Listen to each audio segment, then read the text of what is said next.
Hola, ¿cómo están? Buenas tardes. Hola, buenas tardes a todas y a todos. Y a MacBook, que es genérico, me imagino. ¿Cómo estás? Hola, Hola Francisca, ¿cómo estás Francisca? Me acordé que la semana pasada estabas un poco enfermita, ¿ya te sientes sí, mejor? ya estamos mejor. Qué bueno, me alegro,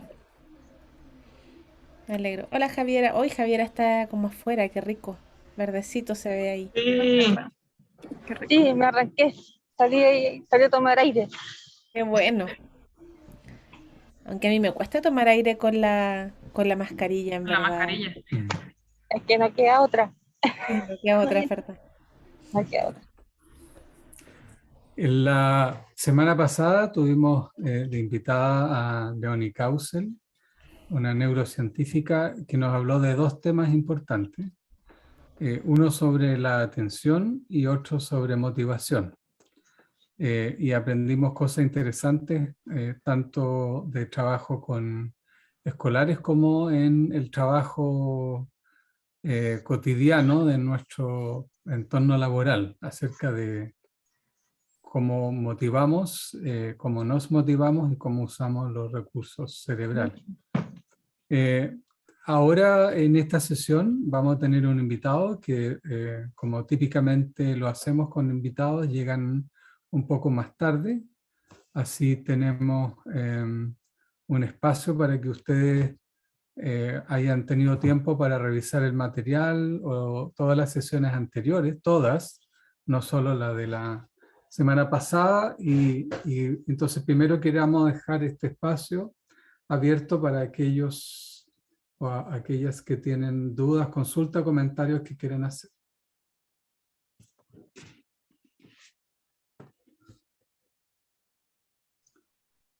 Yo tenía un comentario, bueno, de la semana pasada se me quedó, la verdad. Eh, y con respecto a que uno siempre tiene como el miedo de que a uno, a los más cercanos, les dé Alzheimer, con el tema de la pérdida de memoria y todo eso, la verdad. Y en mi caso personal, mi abuelo se enfermó del hígado. Y la verdad que el hígado también afecta al cerebro y uno no lo sabe hasta que no lo vive. Por lo menos yo a mí me pasó. Mi abuelo cuando su hígado no funcionaba, su memoria no se borraba pero completamente. Y ahí nos explicó los doctores que lo estaban viendo cuando ya estaba en su etapa más terminal, que las toxinas se van al cerebro, según lo que nos dijeron ahí, y que eso es lo que provoca como una especie de amnesia o de Alzheimer también. La verdad que eso uno no lo sabe hasta que lo vive. Mm. Sí, el cerebro es bastante delicado. Recuerden que Mm. cuando la gente, en parte es porque consume mucho oxígeno, consume una parte, recuerden que consume a más del 20% del oxígeno que consumimos, a pesar de que solo el 2% de nuestro cuerpo. Entonces, cuando falta el oxígeno, el primero que pierde es el cerebro. Ustedes lo saben, de repente cuando alguien tiene un ataque al corazón y lo reviven luego de varios minutos, o alguien se cae en una piscina. En Ujú. general, los daños que tiene no son del hígado ni los huesos, son del cerebro principalmente. Entonces es muy frágil. Y por supuesto, el cerebro vive en un cuerpo y por lo tanto es alimentado por todo lo que hace el cuerpo, el hígado, el corazón, etc. En general, es muy difícil tener certeza de qué conductas uno debe hacer para asegurarse que su cerebro va a estar bien. Es imposible. La mayoría de los estudios médicos son hechos en grandes poblaciones y al final uno siempre va a conocer casos de personas que van contra las reglas o a favor de las reglas, etc. Eh, Así que en general la conducta que uno debiera seguir para proteger el cerebro es bastante simple y genérica, ¿cierto? Ejercicio, buena alimentación, dormir bien. Pero muchas enfermedades neurodegenerativas tienen siempre un componente genético. Y lo que quiere decir es que nadie te va a asegurar que tú tienes Alzheimer, pero dependiendo de los genes hay una mayor probabilidad o no de tenerlo. Y esa probabilidad es como una probabilidad nomás, no significa que te va a dar o no te va a dar. Hay algunas cosas, y quizás Gaby conoce un poco más, yo sé de algunas, por ejemplo, que incrementan mucho, es como comprar más números de la lotería, si uno quiere.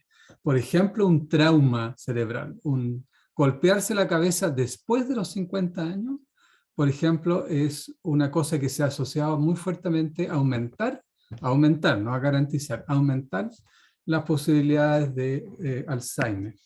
Eh, pero no la única, ¿cierto? No sé, Gaby, si tú tienes algunas otras asociaciones más o menos gruesas.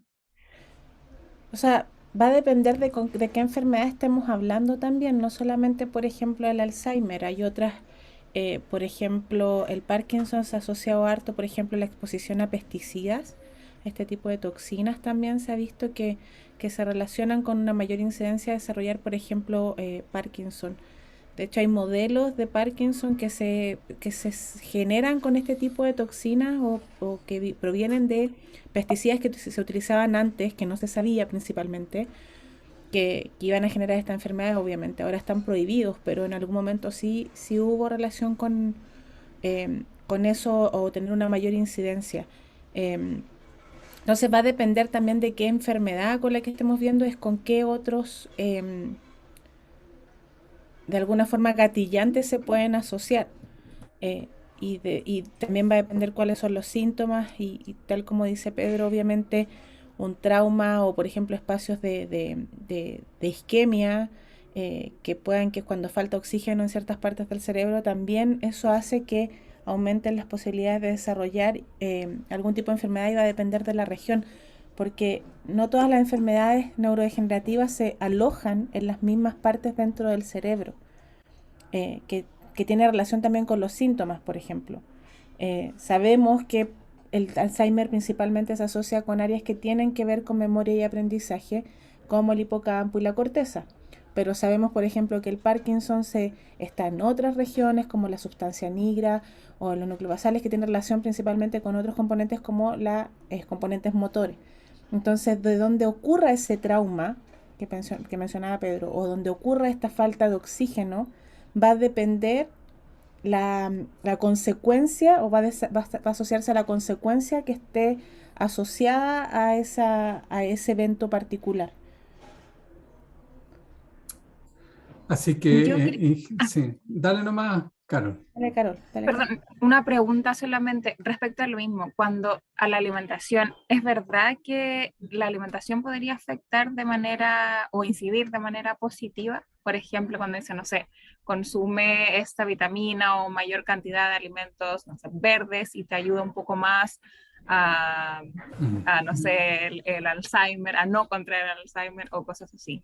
¿Eso ayuda realmente? Lo que yo podría decir que lo que ayuda más que enfocarte, por ejemplo, en ciertos alimentos es que sea una alimentación saludable, que contenga todo lo que tú requieres. Este concepto como de tener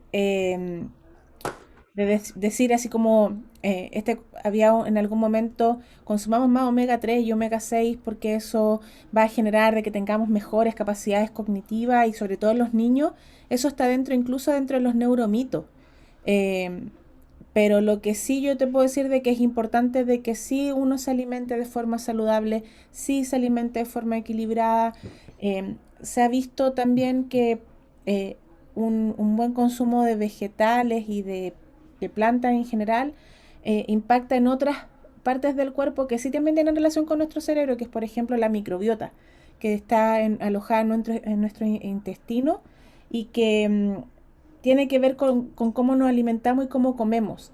Y eso sí, también hay evidencia científica que muestra que mientras más variado sea nuestra alimentación y más saludable y más equilibrado, no solamente enfocarnos en una u otra cosa, eso va a ayudar a que nuestro sistema en general funcione bien, tal como mencionaba Francisca, por ejemplo, obviamente si el hígado no funciona bien, las enzimas que se producen ahí, todo lo que está, lo que necesitamos porque el hígado está ahí porque cumple una función. Pero si empiezan a funcionar mal, obviamente esto va a impactar en todos los órganos que se relacionan y obviamente el cerebro es parte de esos órganos.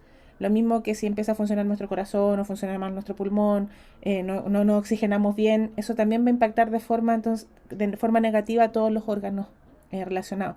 Porque lo que a veces hablamos es como que nos enfocamos en nuestro cerebro, pero nuestro cerebro está en un cuerpo, entonces necesitamos que ese cuerpo esté bien. Y no solamente que se alimente bien, sino que también se ejercite bien, que duerma bien. Entonces, está todo relacionado. Sí, efectivamente, y es relativamente muy poco frecuente que la diversidad de nuestra alimentación termine en un déficit importante de algún nutriente, tal que uno necesite extra. El caso son, por ejemplo, los veganos, que como no comen cierto tipo de alimentos, a veces hay vitaminas que ellos no producen o no consumen. Pero la mayoría de la gente que come una comida variada debiera tener suficiente, a menos que tuviese alguna condición específica de que no está capturando los nutrientes de la comida. Pero la comida en general es algo que la mayoría compartimos. Sería la menor de las preocupaciones. Sí, quizás a lo mejor hay mencionar el tema de la vitamina D, que eso también ha estado en el último tiempo como que se ha visto que la gente se ha afectado sobre todo con el tema de la pandemia porque para el procesamiento de la vitamina D o para la obtención de la vitamina D necesitamos estar con luz solar. Entonces eso se ha visto que con el último tiempo la gente que estaba en pandemia, de hecho yo misma estuve con deficiencia de vitamina D por lo mismo. Entonces es bueno, obviamente con los cuidados respectivos, exponerse al sol para poder obtenerla y eso también hay estudios que muestran, de hecho hay investigadores chilenos que relacionan el tema de la vitamina D también con enfermedades neurodegenerativas y hay estudios súper interesantes al respecto. Entonces, ponerse al sol aunque 15 minutos diarios, pero obviamente con los cuidados necesarios, siempre es saludable también. Eso es bueno. Hay una pregunta de Constanza que tiene que ver con no aprender y déficit atencional. Vamos a preguntarle o muchas preguntas de déficit atencional a nuestro invitado, que me estaba llamando diciendo que estaba un par de minutos atrasado, pero ya se va a conectar. Voy a contestar parte de esta pregunta, pero antes quería hacer un comentario con respecto a esta preocupación que tenemos de los cuidados. Resulta que nuestro cerebro, nuestro cuerpo siempre anda balanceándose alrededor de un equilibrio. Y a veces mucho de algo puede ser bueno, pero malo para otra cosa. Curiosamente, por ejemplo, hay una relación inversa entre cáncer y Alzheimer a propósito. Es decir, personas que tienen predisposición al cáncer tienen muy poca predisposición al Alzheimer y al revés.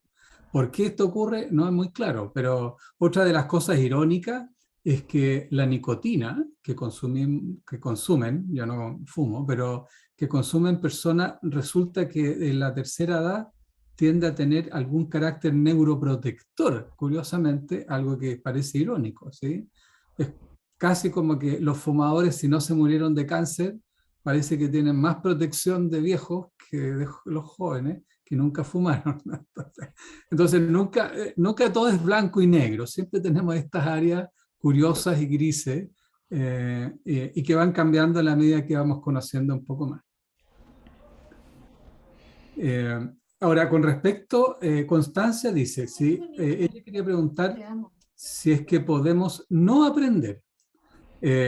Efectivamente, podemos no aprender, aun cuando estemos en un ambiente en lo cual se nos pide aprender.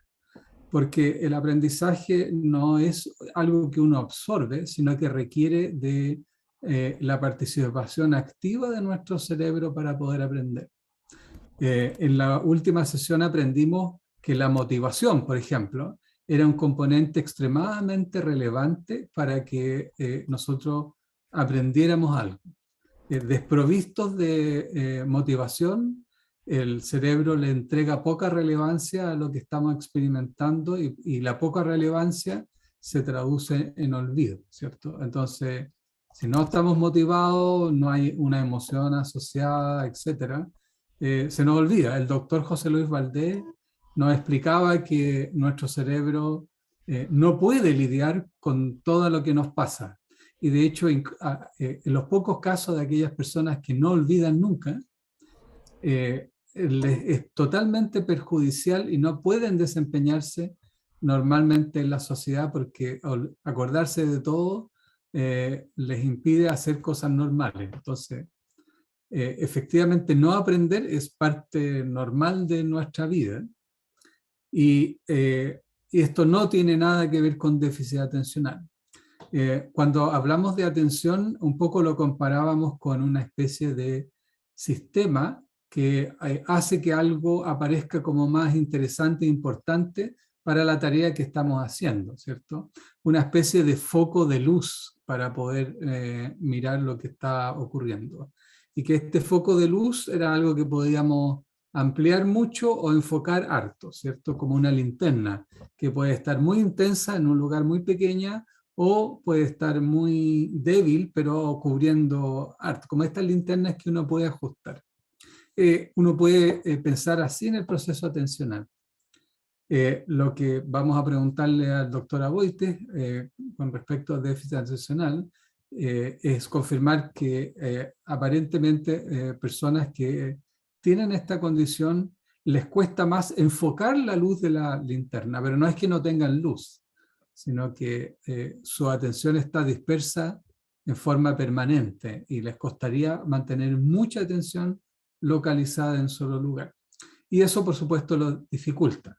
Una de las cosas que yo creo que va a ser interesante preguntarle al doctor Aboites es que si ser una persona con déficit atencional implica que hay algo que no funciona bien o es simplemente parte de la variabilidad de cómo las personas somos.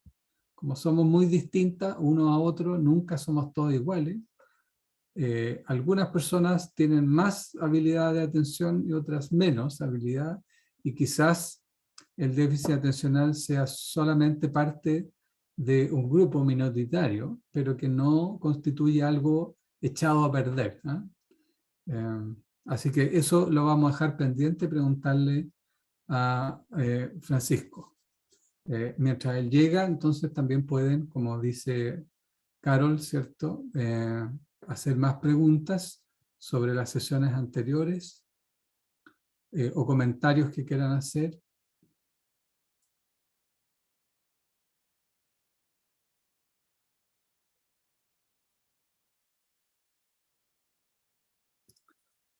La atención, por cierto, es un proceso extremadamente importante, pero que surge curiosamente de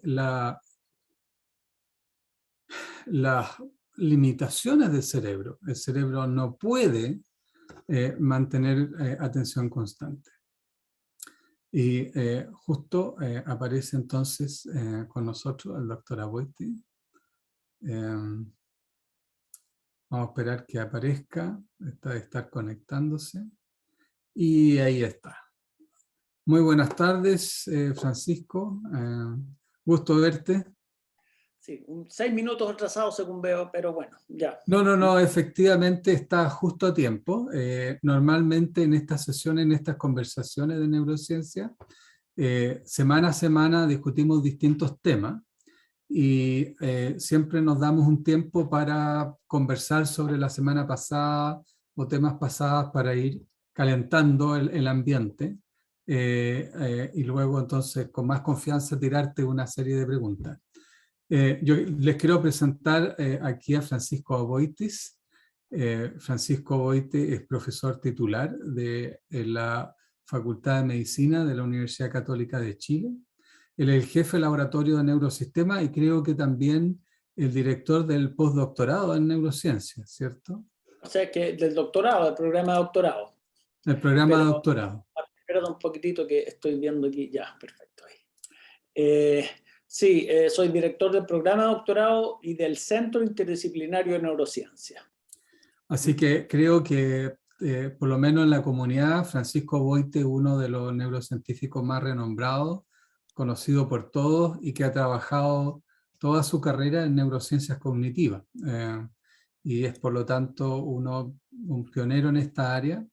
Él estudió en la Facultad de Ciencias con Humberto Maturana y Francisco Varela, y luego hizo, igual que yo, ahí nos conocimos, de hecho. Claro. Él estaba más arriba que yo, así que yo, ¿cierto? Tenía que... y Solo un él, año, me parece, solo un año, ¿no? yo creo que 2, no te hagas 2, joven. 2. Francisco prosiguió su interés en neurociencia haciendo un doctorado en la Universidad de California en Los Ángeles, UCLA, donde estudió un área muy profundamente, aspectos de la neuroanatomía del sistema nervioso de distintos animales, y eso hizo que él entonces explorara como parte de su vida científica una segunda pregunta de entender cómo surge nuestro cerebro y cómo ha ido cambiando en el tiempo y cómo se compara con el de otros animales. Así que tiene una enorme experiencia, varios libros al respecto. Y también por muchos años, y es la razón en parte por la cual nos interesaba conversar contigo, es porque él es uno de los pocos neurocientíficos chilenos que ha dedicado un tiempo importante a entender la neurobiología de la atención, particularmente mirando las condiciones de personas con déficit atencional. Así que muchísimas gracias por estar con nosotros, Francisco, y compartir con nosotros hoy día. Súper, súper. Y bueno, yo tengo una serie de preguntas, me encanta preguntar, pero también hay que dejar el espacio, así que invito a todos y todas que hagan, o ocupen su micrófono o hagan preguntas a través del chat para que se las traspasemos a Francisco. Está con nosotros Carol, quien organiza estas sesiones, y Gabriela Martínez, a quien tú probablemente, ¿cierto?, conoces. Tenemos varias personas que nos acompañan semana a semana. Hablamos la semana pasada de atención y de motivación, una presentación hecha por Leone Kausel, quien tú conoces muy bien, ¿cierto?, porque tú fuiste parte de sus profesores. Y la atención es algo que nos preocupa como tema, no solamente por el crecimiento, ¿cierto?, que ocurre y aprendizaje que ocurre en aula, sino también por la actividad laboral que muchas de las personas hoy día nos insertamos. Entonces, ¿qué dirías? ¿Cómo uno definiría la atención como proceso cerebral en general, explicándolo para iniciar la conversación? ¿Y a qué llamaríamos déficit atencional, digamos? Porque justamente aquí era la primera pregunta. ¿Es algo anormal o es parte de la diversidad humana? Eso para empezar. Sí, bueno, dos tremendas preguntas en verdad. En primer lugar, ¿qué es lo que es la atención? Es una pregunta que tiene que ver con la definición y es muy difícil de llegar a un consenso. Hubo un psicólogo llamado William James que decía que era básicamente la captura por parte de la mente, la captura vívida por parte de la mente de algún evento que estaba ocurriendo. Y eso claro, o sea, experiencialmente, como nosotros lo vivimos, es así. Cuando yo presto atención a algo, como estoy prestando atención a la conversación ahora, tal como puse en mi cámara, todo el resto se pone borroso, ¿no es cierto? O sea, yo estoy focalizado en esto y el resto no lo puedo, no es que no lo pueda ver, pero adquiere una relevancia de segundo o tercer plano. Entonces, la atención es una cuestión, primero que nada, tiene ciertas propiedades de que tiene una capacidad limitada. Yo no puedo estar atento a todo lo que pasa. Tengo que estar atento a algunas poquitas cosas porque mi cerebro no me da, o sea, la energía, por así decirlo, de mi cerebro no da cuenta de todo lo que está pasando. Y ningún organismo en el mundo, en la historia desde los 3 billones, miles de millones de años que llevamos existiendo, ningún organismo ha podido arreglárselas con responder a todos los estímulos que recibe. Hay que seleccionar. La atención es un mecanismo de selección, donde uno selecciona aquellos estímulos que en un contexto determinado, porque no son siempre los mismos, ¿se dan cuenta? En este momento es esta clase, pero en otro momento va a ser mi hijo que viene a preguntarme algo, ¿se dan cuenta? ¿Ah? El cerebro selecciona estos estímulos de manera de que yo puedo focalizar también, por supuesto, mi conducta, mis programas motores, mi quehacer, ¿ah? en función de eso. Porque si no me repartiría en miles de cosas y eso obviamente todos sabemos, hay un dicho que dice el que mucho abarca poco aprieta, y eso básicamente es como el lema de los mecanismos de atención. ¿Ah? Poquito, pero esto lo manejamos bien. ¿Ah? Ahora es importante que la atención tiene que seleccionar aquellos estímulos que son los realmente relevantes. Entonces ahí ese es un punto que es crucial. ¿Qué es lo que es realmente relevante para una conducta determinada? Y esas son de las grandes preguntas que hay en la neurociencia, no lo sabemos. ¿Ah? Son cosas que se están investigando, que tienen que ver con ciertos sistemas, como el sistema dopaminérgico, por ejemplo, no sé si han oído hablar de él, pero la dopamina es un neurotransmisor que tiene que ver precisamente con la saliencia de los estímulos y con el aprendizaje, y por supuesto con la motivación. ¿Ah? Entonces, este sistema de alguna manera regula los procesos atencionales. Ahora, eso básicamente, digamos así contándolo en corto, yo diría que más o menos describe algo de los procesos atencionales. Hay un video famoso, ¿no es cierto?, que me acuerdo que Pedro mostraba muchas veces, que es de una gente jugando básquetbol, pasándose la pelota, ¿no es cierto? Y había que contar cuántas veces las personas se pasaban la pelota unos a otros. Y en medio de esto otro pasaba una persona disfrazada de gorila haciendo movimientos y todo, y la gente estaba tan concentrada en contar los pases de pelota que no se daban cuenta, la mayoría no se daban cuenta que había pasado esta persona vestida de gorila. ¿Ah? Y después cuando veían el video de nuevo decían, pero ¿cómo no lo vi? ¿Ah? Porque precisamente la atención se focaliza en eso. Focaliza aquel estímulo que en ese momento consideramos relevante. Ahora, ¿qué es el déficit atencional? Esa es una pregunta también tremendamente importante y que tiene que ver con descripciones hechas ya a principios del siglo pasado de niños que eran extremadamente inquietos en las salas. Y que estos niños tan inquietos, ¿no es cierto?, de alguna manera producían alguna incomodidad, ¿no es cierto? No solo incomodidad, sino que interrumpían el desarrollo normal de las clases. De ahí viene el tema del déficit atencional. El niño que no es capaz, ¿no es cierto?, de mantenerse concentrado durante una hora de clase, o no sé cuánto duran ahora. ¿Ah? Pero ese es el tema fundamental, digamos. Viene el déficit atencional está tremendamente ligado a la educación institucionalizada. Claro, uno dice, bueno, pero si no tuvieran clases. Bueno, de hecho, probablemente cuando no tenían clases, estos niños, no voy a decir que eran más felices, pero capaz que lo fueran en cierta medida, ¿eh? Pero pasaban por lo menos mucho más desapercibidos. En el fondo es un poco, miren, es un poco como el tema de la dislexia. Yo siempre hago la analogía con la dislexia. Cuando, o sea, hace 200 años eran muy pocos los que sabían leer. Y la dislexia no existía. La dislexia empezó a aparecer cuando la gente empezó a leer. Igual que la miopía.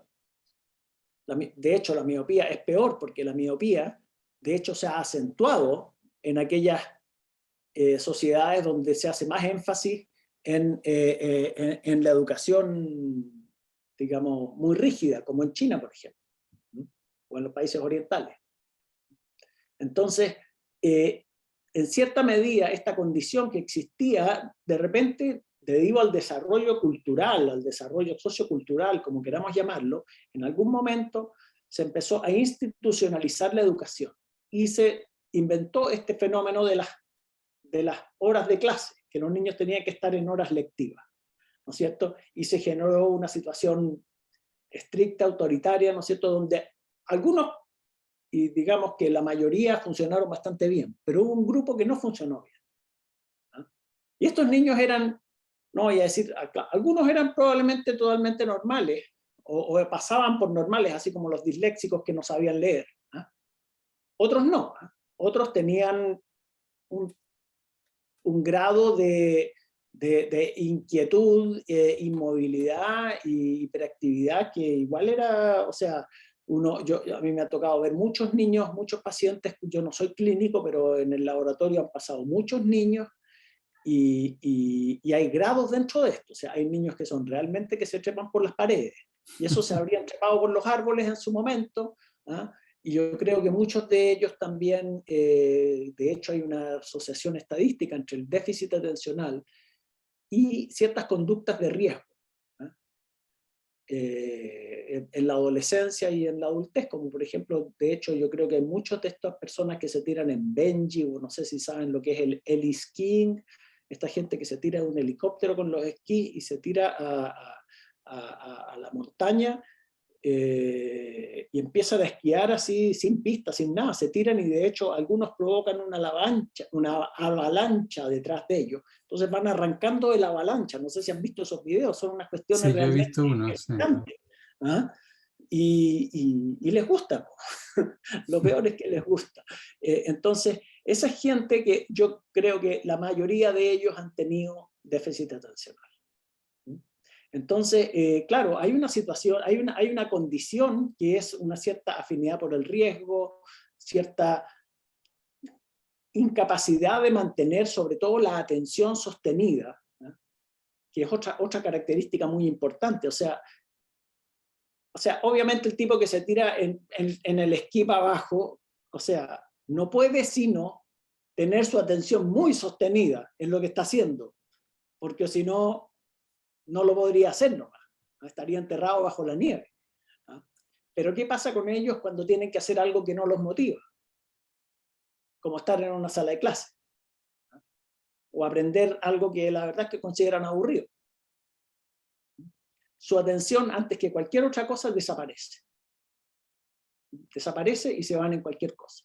Entonces, en el déficit atencional no es necesariamente una falta de atención en sí, sino que es una falta de atención cuando la situación no ofrece una recompensa o un beneficio, por así decirlo, inmediato, en una situación que podríamos llamar aburrida.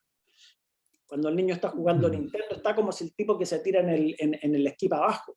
¿Se dan cuenta? ¿No? Están igual, están enganchados, porque hay muchos estímulos que están pasando. Pero cuando no hay estímulo, ¿ah?, ese es el problema, porque ahí es donde el cerebro de estos niños es especialmente sensible a cualquier estímulo distractor. Y si no hay un estímulo fuerte que te mantenga metido en esto, ¿ah?, de hecho, ¡pum!, ¿ah?, te vas para cualquier otro lado. Oye, tú has mencionado varias veces niño, pero ¿uno deja de tener déficit atencional entonces de adulto? Mira, esa también es una pregunta importante porque hay... Y te pregunto al tiro la segunda parte, porque en el fondo, ¿cómo se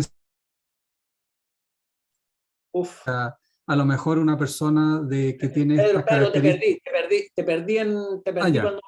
No, pensaba aparte que de adultos, personas que puedan tener esta característica podrían aportar con una mirada distinta en una institución, una empresa o algo, porque en el fondo mira las cosas o vive las cosas de una manera distinta que el resto, ¿no? Por supuesto, sí.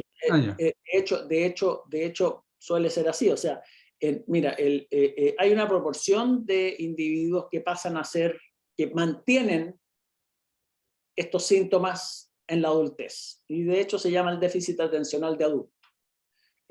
Una proporción de ellos, otros que sencillamente desaparecen. Entre los que tienen déficit atencional de adulto ocurre algo bien curioso, porque los síntomas de hiperactividad y de impulsividad van bajando con la edad. Las personas, bueno, como todos nos vamos poniendo más tranquilos, Sí, ellos también. Pero lo que no cambia y lo que parece mantenerse a lo largo de la historia de la vida de uno es la inatención. La dificultad para mantener, ¿no es cierto?, un foco, como les digo, no un foco en condiciones intensas, porque ahí todos lo mantenemos, pero un foco en condiciones aburridas, en condiciones donde tu atención tiene que competir con otros miles de estímulos que están alrededor. Ahí es donde incluso los adultos tienen problemas. Respecto de si eso tiene algún problema con la adultez, bueno, o con el desempeño en la vida, bueno, yo tengo que decir, hay personas, Richard Branson, por ejemplo, fue diagnosticado, el que tiene, es el de Virgin Galactic, el que hace viajes al espacio. Ay, que si yo tuviera plata me iría, pero no tengo. Pero Richard Branson es una persona que confesadamente ha dicho que tuvo déficit atencional severo en su infancia. Y se supone sí, pues que nosotros, o sea, yo puedo contar que hicimos un proyecto de neurociencia con empresas de vigilancia y tenían personas que tenían que mirar 96 monitores para ver si había algún evento en alguno. Yo pensaba que alguien que tiene esta característica de poner atención en muchos lados sería óptimo para ese tipo de trabajo, ¿no? Bueno, de hecho sí, de hecho hay una cierta evidencia en la guerra del Golfo, muchos años atrás, que los pilotos estos tenían, los pilotos de estos aviones, ¿no es cierto?, que ultra supersónicos, que los bombarderos que tenían, estos que andan a, no sé, más allá de la velocidad ¿cómo se llama?, del sonido, donde tú te distraes un poquito y te pasaste 400 kilómetros, o sea, no es... Y estos señores, ¿no es cierto?, tienen que estar manejando el avión, mirando una serie de controles, una cantidad inmensa de controles. Y de hecho, para llegar a ser piloto de élite, tú tienes que estar viendo, te miden una capacidad que ellos llaman la conciencia situacional, que es una capacidad atencional, pero muy, muy, muy intensa, por así decirlo, donde el sujeto tiene que estar, ¿no es cierto?, atento a muchas cosas, a muchos indicadores en el avión al mismo tiempo. Los tiene que mantener ahí. Y de hecho ese es un filtro muy importante para llegar a ser piloto de élite en la Fuerza Aérea Chilena y en todas las Fuerzas Aéreas del mundo. En la Guerra del Golfo, volviendo atrás, encontraron que los pilotos les faltaba como foco en sus blancos. Entonces quisieron optimizar eso, de que llegaran más precisamente a sus blancos y les empezaron a dar Ritalin, que es precisamente la droga contra el déficit atencional. Y resulta que ellos, en lugar de acentuar su foco, lo distrajeron más. Resultó detrimental, resultó peor darles Ritalin. ¿Por qué? Porque ellos no podían estar, o sea, dejaban esta atención multifocal, ¿no es cierto? Y perdían esta capacidad que tienen los niños y que tienen los adultos con déficit atencional. Entonces, uno gana por un lado y pierde por otro, y esa es la historia de nuestra especie por lo demás. O sea, nosotros partimos de seres cazadores-recolectores, donde nuestra atención tenía que estar fijada, ¿no es cierto?, en todo lo que pasaba alrededor, pero a la vez empezamos a fabricar herramientas donde había que estar concentrado haciéndolas y había que aprender a hacerlas, ¿no es cierto?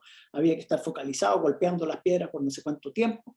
Entonces empezaron a alternar dos formas de atención, esta forma de atención abierta y esta forma de atención muy concentrada.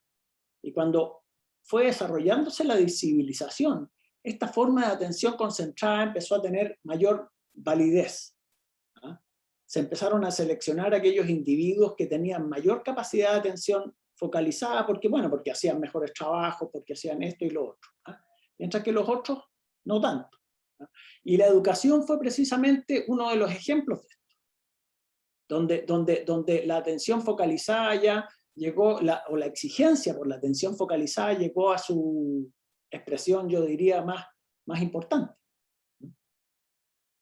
Oye, o sea, yo te he escuchado a ti decir que quizás mucho de la exploración humana de otros territorios, quizá era realizada por personas que efectivamente tenían esta inclinación de explorar, de monitorear, de mirar cosas nuevas, etcétera, digamos.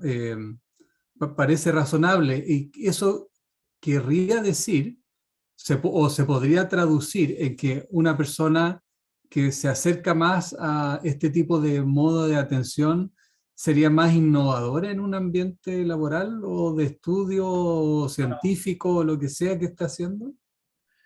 Yo creo Como que Branson, porque Branson es un ahora ejemplo. todas estas cosas son estadísticas y Sí, uno sí, no por puede supuesto, sí. pero, No, sí. pero yo creo que podría tender a hacerlo. ¿Ah? De hecho, tal el ejemplo de Richard Branson, yo creo que es un ejemplo bien elocuente. ¿Ah? Pero de hecho, lo que tú decías es súper importante. Hay un gen que ha sido asociado al déficit de atención, un gen que codifica por un receptor de esta molécula que yo les decía, la dopamina. ¿Ah? Y este gen resulta que es una mutación de un gen que es el receptor de dopamina clásico. ¿Mm? Y esta mutación apareció hace como 50, 70 mil años atrás, que es justamente el periodo cuando el ser humano empezó a salir de África y colonizar el resto del planeta. Entonces algunos investigadores han propuesto de que precisamente esta mutación que está asociada al déficit atencional, ¿ah? favoreció la conducta migratoria, ¿ah? en nuestros antepasados. En ese sentido, habría sido un factor tremendamente positivo para nuestra especie, entre comillas, porque mira cómo estamos ahora, pero habría sido, digamos, positivo para el éxito, por lo menos reproductivo de nuestra especie. Y digamos, esto habría terminado como... se dio vuelta, por así decirlo, la tortilla, en el sentido de que cuando se empezó a desarrollar la civilización propiamente tal, empezaron a ser otras las capacidades que fueron las relevantes en vez de esta capacidad de innovar y qué sé yo. De hecho, hay un dato muy curioso. Hay un dato muy curioso que en realidad desafía el sentido común y la verdad es que a mí también me da muchas vueltas, que es que también en los últimos 50.000 años el tamaño del cerebro del ser humano ha disminuido, y ha disminuido mucho, no ha disminuido poco, ha disminuido mucho. Ahí está entre las preguntas que te iba a hacer, pues, pero leí que incluso salió un trabajo hace muy poco que se ha achicado en los últimos 3.000 años. ¿Es posible? Bueno, es que esos son, claro, o sea, hay algunos que son escépticos al respecto, que dicen que no, que las muestras son muy chicas y qué sé yo, o sea, todavía hay controversia, no es una cosa que esté así como establecida. Pero aparentemente ha habido o sea, después de que nuestro cerebro aumentó, aumentó a ser más del doble, desde nuestros ancestros que tenían el porte del cerebro de un chimpancé, hasta nosotros que lo tenemos como 2 o 3 veces más grande. Además de eso, llegó un momento, y que coincide más o menos con este fenómeno de la civilización, ¿no es cierto?, en que hay una disminución del tamaño del cerebro. Hay dos hipótesis así que son como las que más se circulan alrededor. Una de ellas es que tiene que ver con el proceso de domesticación. Unos dicen, como Richard Wrangham, un antropólogo, que dice que básicamente nuestra especie, cuando empezamos a vivir todos juntos, tuvimos que disminuir la agresividad. Y al disminuir la agresividad, básicamente nuestra especie entró en un proceso de autodomesticación. Nosotros no solo domesticamos a los perros y a los gatos, nos domesticamos nosotros mismos. Nos transformamos en animales domésticos de nosotros mismos. Nos achanchamos, sí. Claro, y el proceso de autodomesticación o el proceso de domesticación en general está asociado a una disminución del tamaño del cerebro. Los perros domésticos tienen cerebros un poco más chicos que los lobos en relación a su porte. Los gatos igual, las vacas, ¿para qué decir? Porque las vacas es mucho más, etc. Entonces, esa es una de las hipótesis. La otra hipótesis es sencillamente que no tiene por qué ser excluyente con la anterior, pero dice que básicamente lo que pasó con la civilización es que nosotros empezamos a recurrir a memorias externas y no tuvimos necesidad, ¿no es cierto?, de mantenerlo todo en la mente. Porque teníamos memorias externas, de uno o de otro tipo, ya sea desde que la persona que está al lado de nosotros nos puede recordar cosas, hasta que podemos anotar cosas, podemos hacer... Entonces, ese proceso de usar memorias externas alivió, por así decirlo, al cerebro, ¿no es cierto?, de esta carga cognitiva, y entonces se asoció a un cerebro más chico. Sí, esto lo conversábamos en memoria, de que en realidad ya casi no, yo me acordaba de 30 números de teléfono, yo creo que ahora O me sea, acuerdo sí. escasamente me acuerdo el número de mi casa, Sí. no estamos, sí. Entonces Estamos, pareciera que continuara este proceso de externalizar ciertas habilidades cognitivas, pero en vez de usar el cerebro para otra cosa, parece que se achica el cerebro, digamos. así es, así es. Oye, volviendo, primero estaba mirando si había alguna pregunta en el chat, si alguien quiere preguntar, levante la mano. Yo, Pedro y Francisco, pero necesariamente esto de que se nos achique el cerebro resultaría ser malo, o sea, necesariamente es malo. ¿Podría significar que a lo mejor cambiamos las habilidades? Bueno, estoy totalmente de acuerdo contigo. Esa pregunta la respuesta no la sabemos. Hay algunos que dicen que sí, que hemos cambiado estas habilidades por otras. No lo sé. Pero yo creo que quizás aquí podemos debatir con Francisco, pero resulta que la evolución no tiene propósito. Lo único que necesitamos es no morirnos. Cualquier cosa que nos pase y que resulte en que no muramos es bueno. Eso es todo lo que importa. O sea, estoy totalmente de acuerdo. De hecho, por algo las bacterias son tan exitosas. O sea, se asume que con un cerebro más grande nosotros vamos a tener mejores habilidades, pero no necesariamente. Podemos vivir a lo mejor mucho mejor con un cerebro mucho más chico. Sí, pues tenemos que cuidarlo menos. Podemos sobrevivir, más que vivir, sobrevivir. Lo que pasa es que nosotros también valoramos la inteligencia como algo tremendamente importante y que nos distingue no solo de todos los otros animales, sino que nos distingue de los demás seres humanos. O sea, cuando tú dices alguien es muy inteligente, es una persona que está, digamos, en un estrato superior, ¿cierto? Normalmente, claro, Einstein, o sea, todos lo miramos así como... o qué sé yo, o todos estos físicos cuánticos que hablan cosas que la verdad es que yo francamente ni siquiera las empiezo a entender. Claro, uno dice, claro, estos eran seres superhombres. No, pues yo no sé si él sabía cambiar una llave de agua. No soy Einstein, pero sí puedo cambiar una llave de agua, a lo mejor es más útil. No, absolutamente. Totalmente de acuerdo. Oye, a propósito de aprender, aquí tengo otra pregunta para ti.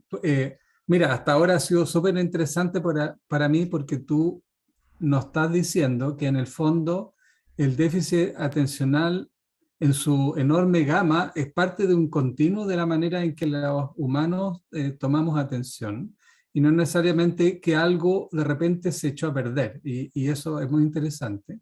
Pero estos modos atencionales son algo muy intrínseco, es decir, ¿podemos entrenarnos a cambiar este modo de atención según lo que necesitemos hacer o más o menos, porque tú hablaste de que tenemos genes, de que hay unos genes más frecuentes, de que es algo genético y que no podemos cambiar mucho? ¿Podemos entrenar nuestra atención a estos modos?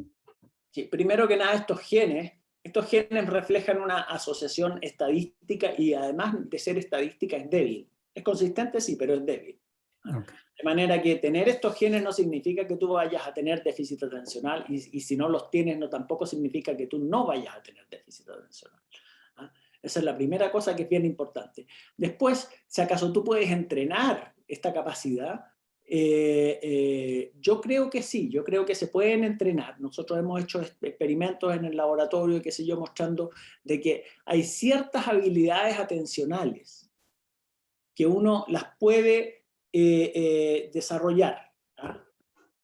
Son habilidades de dominio general, por así decirlo, que sirven para muchas tareas distintas, pero que el efecto de ellas no necesariamente es demasiado, así como el efecto en ellas del entretamiento, perdón, ¿ah? No es un efecto tremendamente potente, ¿ah? Pero, y de hecho hay controversia al respecto. Nosotros hemos encontrado que sí, que hay un efecto, ¿ah? Pero que es un efecto que no es así robusto, por así decirlo. Gracias. Francisca tiene la mano levantada. Todo tuyo el micrófono. Gracias, Pedro. Sí, con respecto al déficit atencional, yo tenía una duda. O sea, una consulta más que nada. ¿Hay alguna señal en la primera infancia que dé como señales de que pueda tener déficit atencional un niño? Sí, mira, buena pregunta, porque la verdad es que, como te digo, el diagnóstico se hace normalmente en el periodo escolar.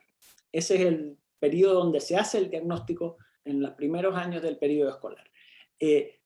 Ahora, por supuesto, han aparecido varios artículos y varias evidencias de que probablemente uno podría hacer un diagnóstico incluso antes que eso, sobre todo en relación a los rasgos de hiperactividad. ¿Ah? Ahora, ¿cuánto antes? No lo sabemos. Edad preescolar, que se llama, que es los niños que están entrando a kinder, o un poquito antes que eso, o en el jardín infantil, pero en el fondo siempre está asociado esto a la institucionalización de la educación. ¿Ah? ¿Te das cuenta? En la casa es mucho más difícil, ¿ah?, darse cuenta de eso, a pesar de que hay casos que, por supuesto, como te digo, se hace evidente, ¿no? pero son los menos. Gracias. Francisca, ¿quieres agregar algún comentario o pregunta? ¿O? No, era eso más que nada, como tengo un hijo pequeñito y uno igual está atento a las señales, no sé, pensé que podía existir algo tal vez que uno de alguna alerta. Respecto al déficit atencional, tampoco te preocupes tanto, diría yo, a no ser de que sea algo realmente severo. Es una cuestión que, por supuesto, si acaso los niños lo padecen, no lo pasan del todo bien. O sea, los niños con déficit atencional tienen menos amigos en general, y por lo mismo tienen un menor desempeño escolar, ¿eh? Se sienten menos aceptados, ¿eh? Tienen un mundo interno muy rico. Viven, digamos, pensando en, así como el Felipito de la Mafalda, más o menos, ¿eh? Digamos, tienen su rollo interno muy rico, tal como decía, ¿eh? Y viven más estrés en general, tienen más síntomas y parámetros que evidencian estrés que los niños que no lo tienen, los niños controles que no lo tienen. Pero por otro lado es una condición dentro de todo muy benigna, o sea, comparado con otras condiciones, por supuesto que es benigna. Ahora eso, tal como te digo, va a depender mucho del contexto en que el niño se desarrolle. O sea, tener un niño con déficit atencional en La Pintana y tenerlo en Las Condes, o sea, tiene un pronóstico muy distinto. Queramos o no queramos, y lamentablemente es así, pero de hecho eso te demuestra el impacto que tiene el ambiente por sobre el desarrollo de esta condición y de otras. Justamente Constanza pregunta algo que me parece muy relacionado. Ella dice, ¿qué consejos hay para apoyar a niños o personas con déficit atencional desde lo familiar? Desde lo familiar, yo creo que lo más importante primero es el apoyo, ¿no? Primero es el apoyo, no decir este cabro de no sé cuánto, sino que es el apoyo, es la contención, y sobre todo la contención emocional. También es importante aplicarles normas, sí, normas en forma, yo no diría rígida, pero sí fuerte, en cierta medida, con fuerza, digamos. Porque ellos no tienden precisamente por esta condición de hiperactividad, normalmente les cuesta autocontrolarse, porque tienen un grado de impulsividad muy grande. Entonces, las normas los ayudan a mantenerse dentro de un riel que al final resulta positivo para ellos. Pero sobre todo eso, la contención emocional y las normas. Francisco, yo sé que ha habido un debate bastante fuerte entre la comunidad neurocientífica y médica, que lo considera muchas veces una condición médica, mientras que muchos educadores piensan que dado que es parte de la diversidad, es responsabilidad de la sociedad acomodar a estas personas para que efectivamente se desenvuelvan dentro de una cierta normalidad. ¿Hay este debate sigue? Sí, continúa a ser. Yo creo que no va a terminar nunca. Yo creo, mi opinión personal es que no es ni lo uno ni lo otro, sino todo lo contrario, como decía alguien. Es básicamente que es cierto que el niño o sea, esta no es tal como yo dije, no es una condición así como... O sea, hay casos en que realmente pueden ser un poco más preocupantes, pero con una contención familiar adecuada, aunque a veces cuesta, tengo que decirlo, uno está haciendo mucho por ello. Pero de todas maneras, muchos de estos niños sufren con esto, tal como lo dije, lo pasan mal, tienen niveles de estrés que no son los adecuados. Y por eso que se recomienda, y esto es lo más importante, y también ahí hay una delgada línea roja, como así decir, de que la medicación en ciertas condiciones y favorecida por un especialista determinado, que sea competente, yo creo que puede ser aceptable. Yo trabajo con una neuróloga infantil que es Jimena Carrasco, y que la verdad es que ella, bueno, con ella hemos asistido a miles de congresos y toda la cuestión, y ella es una defensora de la medicación en los niños, siempre que haya un diagnóstico estricto.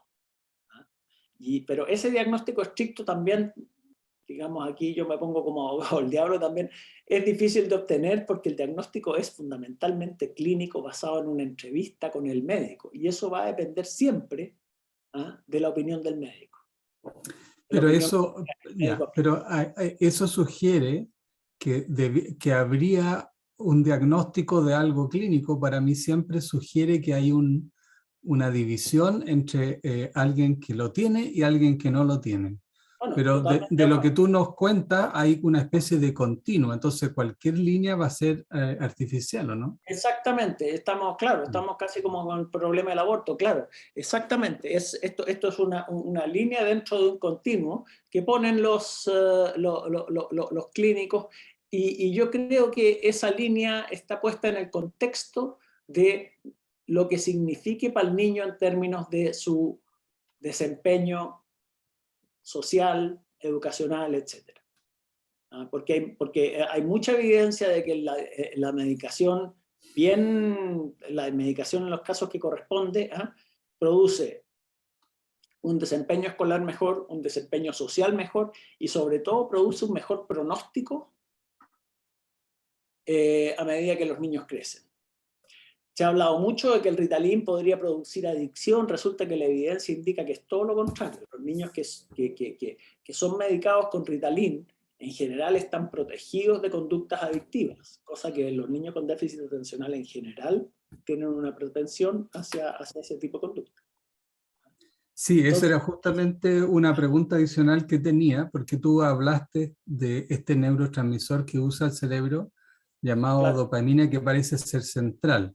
Y hay muchas drogas de las que usan jóvenes y adultos que alteran este neurotransmisor en particular. ¿El uso de drogas de abuso impacta positivo o negativamente el déficit atencional o siempre lo hace negativamente? El uso de este tipo de drogas en general lo hace negativamente. Tal como tú dijiste, todas las drogas, sobre todo las drogas adictivas, como la cocaína, incluso la nicotina, el tabaco, etcétera, ¿para qué decir la morfina y todas estas? de una o de otra manera terminan aumentando la liberación de dopamina en el cerebro, de este neurotransmisor. Y el Ritalin hace exactamente lo mismo, aumenta la liberación de neurotransmisores. La diferencia es la siguiente, que el Ritalin actúa en forma muy lenta, de manera que aumenta la liberación, pero muy paulatinamente. ¿Se dan cuenta? Mientras que todas estas drogas producen un eflujo, pero densísimo, de dopamina en ciertas regiones del cerebro asociadas con el placer y todo. Tienen una vida media muy corta, pero tremendamente intensa, y eso es lo que las personas que consumen drogas llaman el high, que llegan a estar muy alto, ¿ah? después de la infusión de la sustancia. ¿Ah? Entonces, ese high, ese pic de actividad dopaminérgica es el que determina o es el que estimula el desarrollo de la adicción. En la medida que tú no tengas ese pic, que sea una rampa lenta, tú no vas a tener eso. Y de hecho, eso tú lo ves en la práctica, porque nadie trafica Ritalin. Nadie dice, puta, vamos a vender Ritalin a la salida de los colegios. No, eso no se encuentra. Súper. Estoy viendo si hay más manos o... Yo tengo una preguntas en el pregunta chat. con respecto al tema de la atención. En un momento en los ambientes laborales principalmente se hablaba de que tener el concepto de ser multitasking, este concepto de poder hacer muchas cosas a la vez, era algo beneficioso, o era algo que era como, no, una de mis fortalezas es que yo puedo hacer muchas cosas a la vez, y eso generaba de que uno lo pudieran contratar por tener esas características. Claro. Solamente para que lo compartamos acá con las personas con las que siempre estamos conversando toda la semana. ¿Cuál es la opinión respecto a eso? ¿Qué pasó en ese momento? Yo creo que hay muchos, no puedo generalizar así, pero yo creo que hay muchas personas con déficit atencional que funcionan bien en ese tipo de tareas. Las normales no. Pues en general... Las normales menos. A todos nos cuesta. De hecho, por ejemplo, se habla mucho, por ejemplo, de que la mujer soltera que está con varios niños y qué sé yo, o sea, necesariamente tiene que ser multitasking en esta sociedad en que vivimos, mientras que los hombres hemos tenido la fortuna de poder dedicarnos a una sola cosa. Y obviamente esa es una situación cultural, ¿se dan cuenta? Ahora, claro, yo creo que hay gente que funciona mejor en ese tipo de tareas que en otra, y de hecho incluso se aburren cuando tienen que hacer una sola cosa. Me han pasado muchas cosas. No, pero es que estar todo el día pegado en esto, no lo soportan, necesitan estar, digamos, atentos a muchas cosas a la vez. Bueno, convendría tener algunas personas adultas con déficit atencional entonces en un ambiente laboral. Bueno, yo pienso que sí, Oye, tengo otra pregunta. Ha habido muchos trabajos científicos que han estado evaluando en qué etapa de nuestra vida está el máximo de alguna habilidad cognitiva. Memoria, atención, razonamiento, rapidez del cerebro. Y lo que yo he leído es que distintas habilidades cognitivas no coinciden todas en la misma etapa de nuestras vidas. Los adultos jóvenes son muy rápidos en cálculos, por ejemplo, aunque se equivocan más. La tarea de razonamiento inductivo, por ejemplo, entre los 40 y 50, etc. ¿Hay algo de esto con el proceso de la atención que podamos conocer? ¿O? La verdad es que no lo sé, ¿no? Es una buena pregunta, no lo desconozco, pero es una muy interesante pregunta. ¿Cómo van variando las capacidades atencionales a lo largo de la vida? Nosotros en algún momento presentamos un proyecto y creo que tú también estabas involucrado, Pedro, donde queríamos hacer, de hecho, una evaluación de las funciones cognitivas a lo largo de la vida, partiendo con la niñez y los déficits de aprendizaje y de atención, etcétera, y terminando con la demencia, o sea, viendo cómo va cambiando el perfil cognitivo de las personas a lo largo de la historia. Y bueno, pero no lo ganamos, así que estamos aquí. Pero a qué edad, o sea, efectivamente aquí lo hemos conversado antes, la toma de decisiones, por ejemplo, la sociedad le entrega a las personas la competencia cognitiva para distintas cosas. Los deja manejar a los 18, los Sí. deja votar a otra edad, legalmente son imputables a distintas edades, etc. El cerebro nadie sabe cuándo termina, no sé si a los 22, a los 25, a los 30 de madurar, quizás tú nos puedes indicar. Entonces, eh, claramente esto parece variar en el tiempo, digamos. De ¿Cuándo hecho, termina de madurar el cerebro? Tú que sabes harto de esto. que eso es un asunto, yo creo que ahí caemos en que es un tema de semántica, porque en el fondo el cerebro, lo que ocurre con el cerebro, y como todos los órganos del cuerpo por lo demás, es que tienen una curva de desarrollo a lo largo de la vida, desde un proceso de crecimiento, obviamente, donde aumentan ciertas capacidades y qué sé yo, y después, digamos, se mantienen y poco a poco empiezan a disminuir, ¿no? Por supuesto, estas capacidades no, tal como nuestros órganos no evolucionan. De hecho, salió un paper en Science mostrando hace poco que no todos los sistemas del cuerpo o envejecen en la misma edad, a la misma tasa o a la misma velocidad, por así decirlo, ¿no? De manera que hay una asincronía en todo este proceso. Y probablemente en el cerebro también ocurre esto, que hay ciertas capacidades que se desarrollan en un principio, otras que se desarrollan después, etcétera. Bueno, hay dichos que ayudan a esto, que te dicen que, por ejemplo, claro, los más antiguos son más mañosos y más, y más experienciados, de manera que tienen ya en su memoria a largo plazo muchas pautas o muchas cosas de las que pueden hacer mano, mientras que los más jóvenes pueden ser más despiertos respecto a lo que está pasando en el momento, pero que no tienen esa experiencia ni esa visión de largo plazo. Y a mí me ha tocado verlo mucho con los estudiantes, por ejemplo, que yo veo que a veces son tremendamente hábiles en lo técnico, pero les cuesta mucho pensar en proyección, cosa que uno ya ha adquirido a través de los años. ¿Te das cuenta? Uno ya tiene una visión Sí, de contexto que ellos no tienen. sí, los viejos somos más sabios, eso efectivamente he leído varios papers de eso, pero hay algo que me hace ruido, tengo que preguntarte esto, porque sobre todo porque tú tienes una mirada evolutiva. Ahora podemos hablar de esto, pero no sé, hace 2000 años la gente no sé cuánto vivía, pero era como mucho menos relevante si todos se morían antes de los 30, como que ¿para qué va a madurar el cerebro y ya estamos muertos? O sea, hay una disonancia entre todas estas cosas que van cambiando con la edad y la historia de la humanidad, donde vivíamos súper... Entonces, ¿qué Exacto, claro, sentido tiene por así esto? decirlo, la selección natural no puede haber seleccionado por la sabiduría, porque todos nos moriríamos a los 40 años. ¿Ah?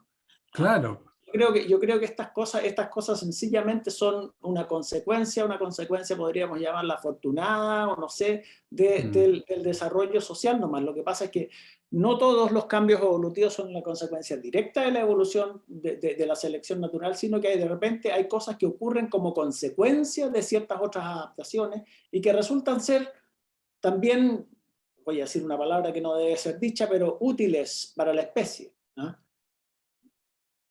Ya, o sea que, porque en el fondo es raro esto que nos demoremos 15 años en llegar a la pubertad y después vivamos hasta los 20 nomás. O sea, como Bueno, que... ese proceso yo creo que fue resultado de la selección natural y el producto de que nuestra especie empezó a vivir en grupos sociales cada vez más afiatados, donde precisamente nos podíamos dar el lujo de tener niños, ¿no es cierto?, y individuos inmaduros que no fueran totalmente capaces de subsistir, pero estaban protegidos por el grupo social. Mm. Y eso nos permitió tener una infancia cada vez más larga.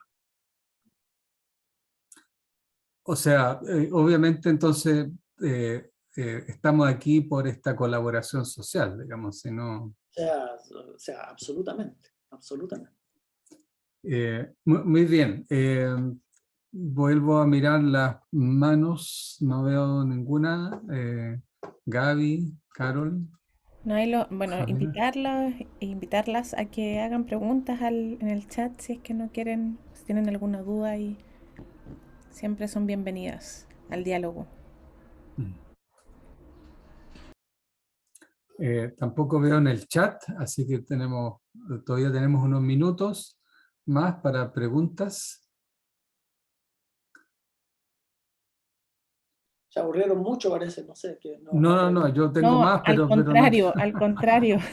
Yo estoy pensando muchas cosas, como tratando de digerir toda la información y al contrario, demasiado entretenida la conversación. Otra pregunta que yo no quiero hacerlas todas yo, pero tengo muchas. ¿Sí?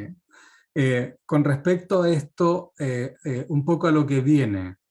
Hemos discutido acá en varias oportunidades y mucha gente pregunta acerca de las tecnologías y el cerebro.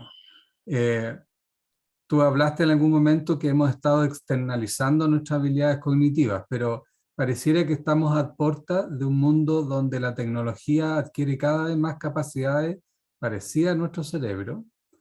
Entonces, ¿cuáles van a ser los desafíos de la generación que viene? ¿Qué cosa, según tú, y con lo que sabes de evolución, sería interesante entender para saber si va a cambiar nuestro cerebro en 100 años o va a cambiar la tecnología? ¿Qué piensas tú que es nuestro desafío ahora? esas preguntas son tremendas, ¿eh? Son tremendas porque la verdad es que hablar del futuro es lo más difícil que hay, ¿eh? Sobre todo Ya, pero yo quiero escribir sobre esto y si no te pregunto ahora no voy a saber, entonces tengo que preguntarte. No, pero todos tenemos esa inquietud. Y mira, yo creo que primero, tal como te dije, tal como conversamos antes, nosotros estamos externalizando nuestras capacidades mentales a una velocidad tremenda, ¿eh? La tecnología obviamente que llegó para quedarse, si eso no cabe la menor duda. Ya ahora, de hecho, el otro día tuve que ir a no sé dónde y claro, ponís el Waze nomás, pues, ¿no? ¿Para qué vaya a estar pensando por qué calle tenéis que ir? Nada, ¿eh? Cada día tienes que tomar menos decisiones. Claro, uno puede decir son decisiones menores, pero que al final involucran un estado atencional determinado que te requiere ciertas funciones cognitivas, como por ejemplo tener el mapa en la ciudad o qué sé yo. Y son cosas que vamos paulatinamente perdiendo, tal como tú decías, que ya hemos perdido la capacidad de acordarnos los números de teléfono. Entonces, de hecho tenemos que acordarnos de miles de claves que nos pidieran internet y que se nos olvidan a cada rato, y que por eso te está el clic ahí, olvidó su clave y uno tiene que ponerla de nuevo. Pero es cierto, yo creo que estamos recurriendo a un apoyo de las máquinas, por así decirlo, inteligentes, cada vez mayor. Ahora, si acaso eso es inteligencia, primero tendríamos que definir qué es inteligencia. Pero en todo caso hay ciertas funciones que las máquinas están haciendo mucho mejor que nosotros. Hay una digamos, el ejemplo más clásico que aparece en todos lados, son los programas que juegan ajedrez y que juegan este juego que incluso mucho más complicado que un juego oriental que se llama Go. Y que hasta hace poco no había ni un computador capaz de ganarle a los grandes jugadores de Go, pero ahora sí. Ahora les ganan. Ahora, el mecanismo que usan todos estos sistemas de inteligencia artificial son muy distintos que los del cerebro. Muy distintos, muy distintos. Y hay un investigador que se llama Francis Koch, que él propone que estos computadores jamás van a llegar a ser conscientes precisamente por eso. Porque el diseño que tienen es un diseño que no admite la capacidad de lo que él llama información integrada, por así decirlo. Y en cierta medida yo concurro con él, o sea, yo creo que estas máquinas jamás van a llegar a no ser, o sea, uno nunca puede pensar de que, o sea, si la mente es el producto de un funcionamiento material, ¿no es cierto? Como yo creo que la mente es el producto del funcionamiento del cerebro, uno podría llegar a desarrollar una máquina, digamos, que pudiera llegar a tener conciencia, ¿no? Siempre que emulara con función. Pero estos computadores que tenemos hoy día no hacen lo que hace el cerebro. Son muy distintos, ¿no? Entonces, es muy poco probable que ellos lleguen a hacerlo. Sí, sí, yo estoy de acuerdo contigo. Lo que sí es que si tú ya pones el Waze y no necesitas navegar, la pregunta es, ¿va a usar el cerebro para otra cosa más entretenida o va a dejarlo en blanco? Bueno, Pero ese es un desafío a mí que no es menor, porque si nosotros transferimos las realidades cognitivas y dejamos de usar nuestro cerebro se va a achicar y se va a volver más tonto. Si tomamos esa oportunidad para ocuparlo en cosas creativas, nos va a convenir, pero ahí no sé si es una decisión consciente.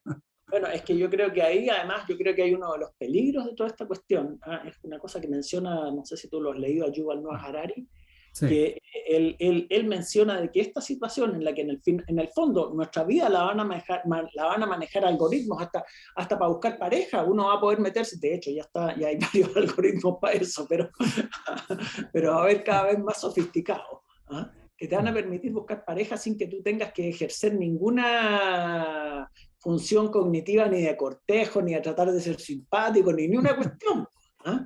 Entonces, digamos, va a haber un grupo de gente que sencillamente, o sea, no sé, estoy, digamos, pensando en voz alta nomás, pero De eso se trata. la mayoría de las personas probablemente van a tender a dejarse estar, y va a haber un grupo de gente que sí va a usar ese cerebro, como dices tú, va a usar lo que les queda del cerebro. Y yo creo que eso puede ser una causa de divergencia tremenda, donde va a haber gente pensante que va a manejar y va a controlar cosas, y los otros van a ser sencillamente movidos por Un mundo feliz. un mundo feliz, como dice Aldo Sacchi, exactamente. Carol tiene la mano levantada y luego Francisca. Sí, hoy día en otra charla de exposición también conversábamos que las máquinas, o una de las diferencias entre las máquinas, tecnología y las personas, es que las personas sienten curiosidad o deseo de conocer, versus que las máquinas no. Este deseo de conocer o la curiosidad, ¿pueden algunas personas no sentirlas? ¿Y qué le pasa al cerebro cuando siente curiosidad? Mira, yo creo que no, que todo el mundo siente curiosidad en algún momento, ¿eh? No hay nadie que no la sienta. La curiosidad es una cuestión innata, ¿eh? Es una cuestión innata y que tiene que ver con que nosotros tratamos de, o sea, toda nuestra vida se trata de tratar de predecir el futuro. Todo. ¿Eh? Entonces, cuando hay algo que no calza, ¿eh? A nosotros nos llama la atención. Y eso despierta nuestra curiosidad. ¿Eh? Y por supuesto está el dicho que la curiosidad mató al gato y que... Muchas gracias. Sí. Claro. Dale nomás. No, eso, digamos, de que la curiosidad es un mecanismo cognitivo que ha sido desarrollado, también es un producto también de la evolución. Es un producto de la evolución. Y que es útil para nuestra especie. Esas palabras son frases que uno no debería decir. Coloquiales, sí, en este ambiente Claro. coloquial. Sí. No, sí, está siendo grabado, pero no lo vamos a ocupar en tu contra. Sí, por favor, después no me... No te citen. Claro. Francisca. Pedro, mira, lo que pasa es que cuando estaba hablando de que las personas no iban a ocupar el cerebro, me acordé de una frase que uno dice también regularmente, que es que están haciendo máquinas cada vez más inteligentes y la gente está siendo cada vez más tonta. Entonces, solo eso, como que ojalá que eso no pase y que las personas que empiecen a ocupar el cerebro en otras cosas que no están ocupando ahora. Exactamente. Gracias, Francisca. Efectivamente. A lo mejor ya nos volvimos más tontos que humanos de hace 10.000 años. Lo que pasa es que no podemos hablar con ellos. Pero yo creo que, Francisco, tú dijiste, ¿cierto? A lo mejor muchos de nosotros no vamos a necesitar usar el cerebro. Podemos ser perfectamente felices. Y otros serán felices pensando por nosotros. La pregunta es si queremos renunciar a las decisiones que se van a tener que tomar, pues, porque ahí es donde producimos un problema. Yo de hecho estaba pensando exactamente lo mismo, de que al final es una decisión seguir al Waze o utilizar, porque a mí yo ocupo Waze, debo decir, pero me entretiene pensar rutas alternativas para ver si esas rutas alternativas me generan menos tiempo de lo que Waze me propone, como que genero ese desafío mental. Em, y como que lo hago como un juego porque disfruto mucho manejar, por ejemplo. Entonces, al final siento que es como una decisión de qué hacer, si es que realmente nos adherimos completamente a esa función o a utilizar la tecnología al punto de que ya no tenemos que ni siquiera decidir por dónde nos queremos ir, eh, o simplemente seguir con la idea propia o con la decisión o con lo que uno cree que es mejor.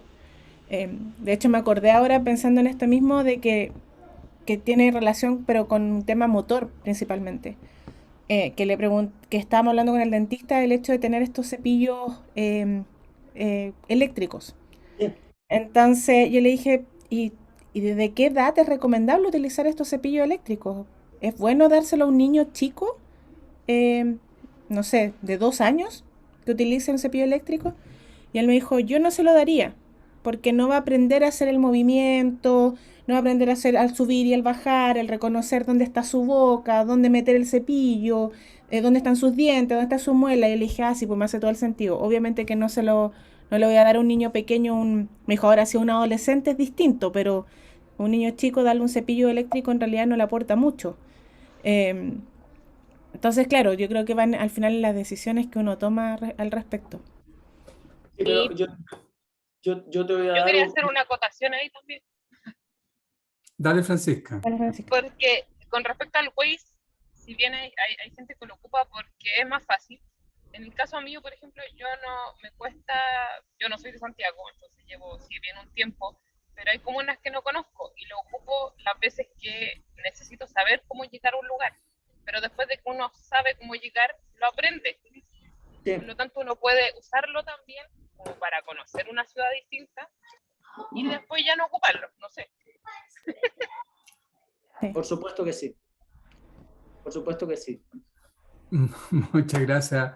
Francisca, tenemos una pregunta. Estamos ya antes de terminar. Hay una pregunta de Constanza sobre nosotros los humanos y los animales. Decía, los humanos estudiamos, aprendemos y miramos a los animales. De tu punto de vista, considerando el cerebro y la neurociencia, ¿podrían ellos ser iguales, mejores o un complemento en términos del cerebro de nosotros los humanos?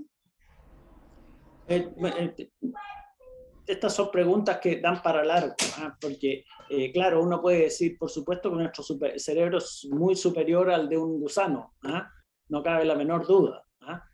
Pero, ¿qué pasa con, por ejemplo, un pájaro que es capaz de inventar herramientas? Tú ya te quedas un poco chuta.